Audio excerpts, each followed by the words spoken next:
I got to test play against Sojourns, and she is still absolutely nuts. She's still exceptionally good. I would say it's still a must pick. And I think this might be a buff. So Ana, the sleep dart goes from 15 seconds to 14 seconds. And then for Mercy, the weapon swap times reduced from half a second to 0.35, and then she gets more ammo, so she gets 5 more shots, 20 to 25. What? Seems to me a little bit more like quality of life for these two heroes. Yeah, These are buffs!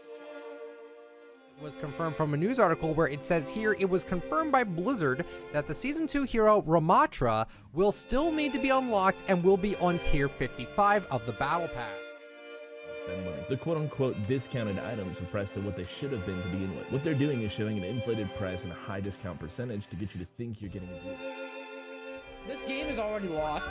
Like, now we have to sit here for 6.5 minutes trying our best to win, but we just won't be able to.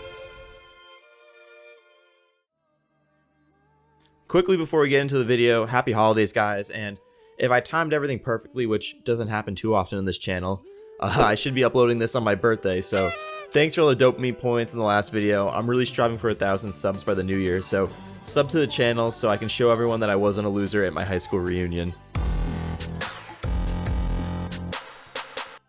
Overwatch 2 is a sinking ship, and I'm not going down with it. Recently, I uploaded a video called Overwatch 2 Competitive is Broken and Blizzard Doesn't Know How to Fix It.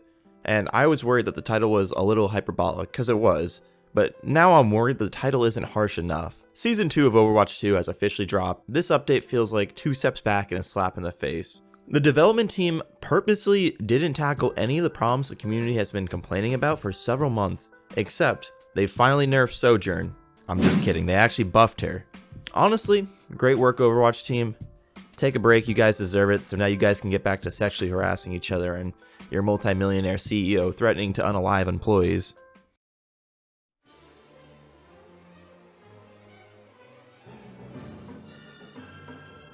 In the last video, I talked a lot about balancing the current dive meta, mostly bringing Sojourn, Monkey, and Reaper more in line with the less mobile DPS. And I don't know if it's because Blizzard saw my video and wanted to just rub my face in it as much as possible, but they literally made 0 changes to the current meta heroes and doubled down on this Chuck E. Cheese game by adding what had to be the most overloaded and broken hero, Ramatra. We've made it 4 months into the Overwatch 2 lifecycle, and what's that? Blizzard got us a gift.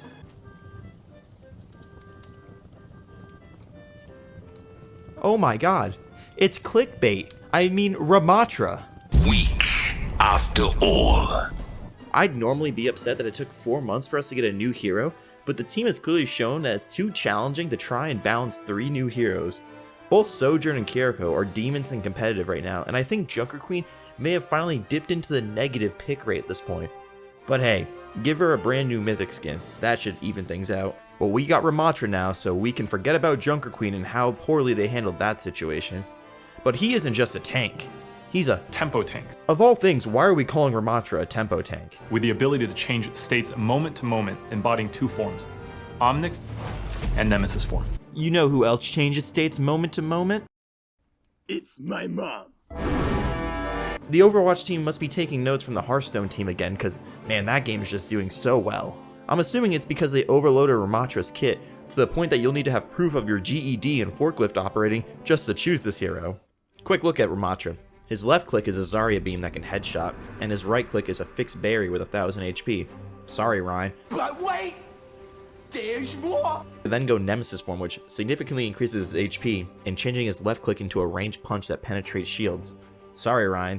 And his right click reduces damage taken. But I'm not done yet!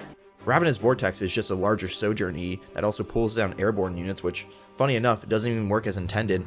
Annihilation, his ultimate ability, is just a giant AoE. Sorry, Ryan, I guess. When I said Ramatra was broken, well, he is broken, in the sense that he's terrible. Ramatra does everything just really poorly. His damage is much lower than any of the current meta tanks. When it comes to survivability, Winston and Orisa are still superior.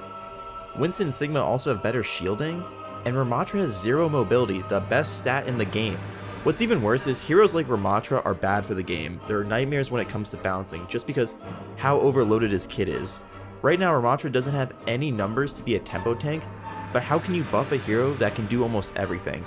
I genuinely don't know, and I've been thinking about making a video on power creep in Overwatch 2 because the hero kits that have been coming out since Overwatch 2 are getting much larger and harder to balance.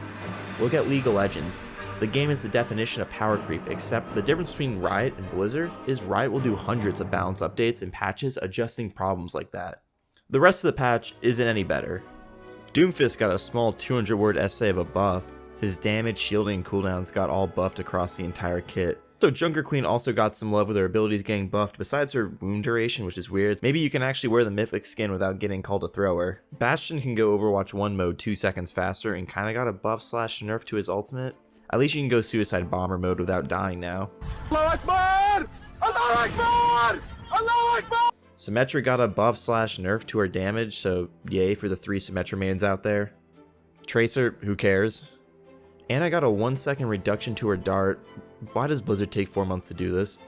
Kiriko got her ultimate, kinda killed this update, but at least she got 3 more kunai, am I right? Arm hit volume reduced by 15%, what the fuck does that even mean? Guess Kiriko is too fucking fat for the Overwatch hentai creators, so they had to nerf her arm width. God damn it, Blizzard, you had a single job this patch. Literally just don't buff Sojourn. The balance team must have forgot their schizophrenia medication and accidentally buffed the strongest hero in the game. But I did call it, the energy drain on her railgun was reduced from 8 seconds down to 5. They also added on a damage drop off for her railgun starting at 40 make-believe meters in Overwatch, which is pretty far. But they then went ahead and buffed her projectile damage from 9 to 10, which seems absolutely ludicrous. I don't know who's been playing Sojourn and felt like her left click didn't do enough damage. And not just that, this means Sojourns are going to be charging their railgun faster, and they also buffed the recharge on her ult by 20%.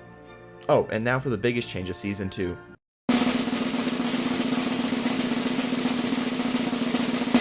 Mercy got her ammo increased from 20 to 25 and her weapon swap time reduced by 0.15 seconds.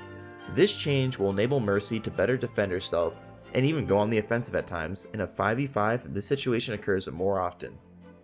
You don't say.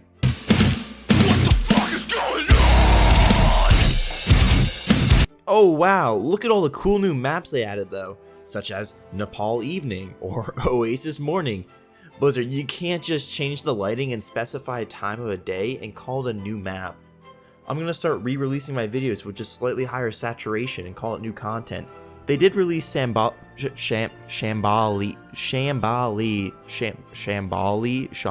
Monastery. It's pretty good, I'm just happy it's not a push map. Why are we still playing on map rotations? Because I understand why there are map rotations, but like, why?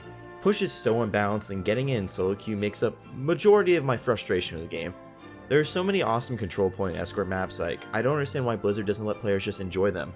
I'm assuming it's because at this point there's so many maps, they don't want to introduce too many elements into Overwatch League because it would become confusing for new players watching.